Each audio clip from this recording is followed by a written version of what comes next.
have religious convictions. Do you think that is how the government wins this case? I think that the Supreme Court certainly should rule that corporations like Hobby Lobby do not get the protections of religious free exercise, something that throughout our nation's history has been understood to protect living, breathing individual beings and not privately owned for-profit corporations like Hobby Lobby. That would be an entirely unprecedented step by the court. For the next 3 months, that is, American Supreme Court justices will be touring Europe and other parts of the globe, delivering speeches and seeking to explain what they did and why they did it. But while they vacation, those decisions left behind from their 2014 session will be ringing in the ears and wallets of millions, with the words Hobby Lobby and union dues characterizing perhaps their greatest calls. What the judges decided, why, and the ramifications. Welcome into Midpoint, the former clerk for Chief Justice John Roberts and University of Missouri law professor Erin Hawley with the Insider's Take. Erin, thank you so much for joining us today. Good to be with you. Thank you. Erin, let's break this down first of all. Let's take the 5-4 decision by the court on the Hobby Lobby Conestoga case. Give us, if you will, the layman's look, exactly what happened today. So it was really a good day for religious liberty and an interesting decision by Justice Alito, probably one of the more influential decisions he has written to date. And this case actually concerned a statutory question. So what the court did was say that the Religious Freedom and Restoration Act, which was a statute passed by bipartisan Congress, signed by President Bill Clinton in 1993, that this statute protects individuals who choose to do business as corporations, that these individuals may still raise First Amendment claims, religious liberty claims, as they do their business. So what the statute does is it says that Congress may not substantially burden an individual, or the statute defines it as a person, unless the government advances a compelling government interest and uses the least restrictive means. So in legal speak, this means that Congress has to satisfy strict scrutiny in order to burden the exercise of religion. The court's decision is remarkable in a number of respects. First, as the clip you just played suggested, the government pressed really hard on this argument that as a corporation, individuals are not allowed to exercise free speech or free religious rights through that corporate form. And the Supreme Court, again written by Justice Alito, said no, that's just not right. What the statute does is it defines persons to include corporations right in the text of the statute, and there's no indication that Congress intended anything different with the Religious Freedom and Restoration Act. In fact, that there's no argument that the Religious Freedom and Restoration Act applies to churches, which many are in the corporate form, or even to nonprofit corporations. So Justice Alito said, just because you as a business owner choose to take the corporate form, choose to make a profit, you don't have to leave your religious liberty rights behind. So it's a really big ruling here for both business owners and religious liberty. All right, devil's advocate here. Is this or is this not opening the way then for a tremendous amount of legalese and also challenges and also interpretations? Because when you're dealing with religion and religious beliefs, you're dealing with a certain religion and certain beliefs and what people believe and how they believe it. That is a tentacle right there that opens itself up to so much as to what people believe is religious and what speaks to their religion. This seems to me as if this could literally open the door for millions of challenges if you went down the road into specific religions and what people believe, yes? Yes and no. So under Supreme Court doctrine, the court is not allowed to sort of delve into the merits of a religious belief. However, you do have to show sincerity. So in this case, the court limited it, the actual opinion to closely held corporations. But both the Green family and the Conestoga family, the Hahn family, have in their corporate charters, in the way they conduct business, there's no question that they adhere to those religious beliefs. So that wasn't really an issue in this case. In future cases, although there may be some different religious claims raised, that there's a couple of sort of stopgaps in the statute. The first one being a compelling government interest. So even if someone has a sincere religious belief against, let's say, blood transfusions, the court could say, well, in this case, the state still has a compelling government interest, and they've proven that this is the least restrictive means that this person has to have a blood transfusion.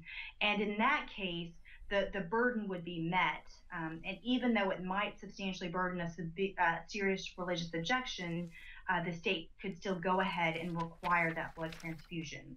All right. So I think the burden analysis will apply differently in different cases, and still allow for the state to do some action. All right, I want to focus on something you said in there. You used the word sincerity and measures of sincerity. Now, doesn't this mean that we are now going to have to get into what people feel and what they believe is sincere, what their religious beliefs are sincere? And again, this still is a tremendous gray area here, no matter how you look at it. That's correct. And for that reason, the courts generally try to step back from that and say if there's objective evidence that the Hans or the Greens in this case were serious about the religion, then we're not really going to look too closely at that. We're just going to apply these other measures. We're going to see if there's a compelling government interest. We're going to see if there's other ways to go about doing what the government wants to do here. For example, in the Hobby Lobby case, in this contraception mandate case, the court said that there's no way it satisfies the RFRA test because the government has all sorts of other means by which to provide these 4 contraceptives that were at issue. The government could pay for them themselves. They could provide the sort of workaround that the government has provided to other nonprofits. Those sorts of ways of being least restrictive, another method of the government accomplishing its purposes here. Isn't this either way, no matter what the government wants to say in the Supreme Court? They have always said that we don't want to get involved in personal religions, yet indeed they are right smack dab in the middle of personal religions now? I would argue that this is an area where they actually need to be engaged.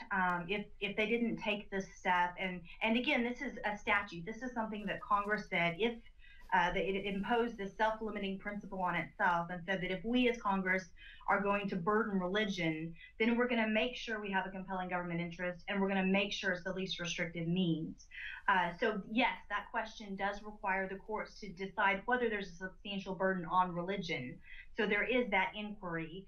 But otherwise, if there's not any inquiry, I fear that we would just allow religious liberty to kind of go to the wayside. Few minutes we have left here. The second big decision today, Harris versus Quinn. This absolutely had the unions terrified before the Supreme Court handed down the decision here, because basically the unions are saying we're negotiating for everybody. If you're not a part of our union, which you're allowed to be by law in a right to work state, you still have to pay union dues to us. And we are at a time right now when unions are losing membership by the tens of thousands across the country right now. This is a huge blow, and a beginning blow, is it not, against union strength in this country? I think that's exactly right. And it's also a big blow, or a big win, I should say, like Hobby Lobby, for individual freedom. In these cases, you have home health care workers who do not want to be part of a union and yet are required, or were required, to pay dues, raising all sorts of First Amendment issues, raising all sorts of other issues. And the Supreme Court said no. If you are not a union member, you cannot be compelled to pay for union activities. So yes, I think a big case here for unions and for individual freedom. Where does this go from here now? Because obviously the unions are going to want to fight back. And remember, we have to keep in mind, too, that this is very simply about home care workers in Illinois who care for the disabled. So it's not as if it strikes against union power across the country. But does this not now indicate the beginning, and this will certainly go to a lot more states and a lot more unions and work its way right up eventually to the more powerful unions in the country? I think that's exactly right. Again, yeah, this decision is limited to Illinois, limited to home health care workers in this particular union scenario. But I think we can see the writing on the wall, at least in a number of challenges now coming to members who are compelled to pay dues, even though that they don't wish to be part of the union. So I think that's right. This will be a big sort of opening salvo for individual freedom. Was there anything we saw then, seeing as we've now basically seen the final 2 decisions by this Supreme Court, was there anything we saw in this court that truly, honestly, when you look at it from the decision, shocked everybody in what it happens? Certainly, perhaps some of the amounts of the decisions, but what shocked everybody here?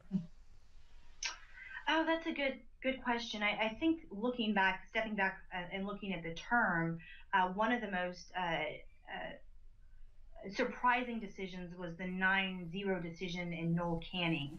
And in that case, a unanimous court disagreed with the administration and said that recess appointments that are very short, the president cannot use those time periods in which to make appointments and thus avoid the confirmation process that's required by the Constitution. So the unanimity in that case, on at least that narrow ground, was surprising. Supreme Court's going to keep lawyers busy for the next 6 months or next 6 years looking over these decisions, won't they? Absolutely. It's welcome to another session for the Supreme Court. And now everybody really goes to work once the law of the land has been set. Hey, thank you very much for joining us today, Erin. We do appreciate it. We'll do it again. Thank you. All right, so there you have it. Hobby Lobby basically wins the contraceptive ruling in the Supreme Court today. It is a blow to the Obamacare provision, if you will, a 5-4 opinion written by Justice Samuel Alito, or Alito, I should say. And then in the other case, the Illinois case, it is again a 5-4 case. This is the union case. And again, this is strict. Home care workers in Illinois, paid by the state, are not similar enough to government employees to be compelled to pay union dues. A lot of people are going to be discussing this for a long time because, quite frankly, the unions are going to be looking at this for quite some time. Coming up next, the immigration debate continues across the country. The president has money in hand. Your money. All that and more as we continue right here on Midpoint, where we question everything.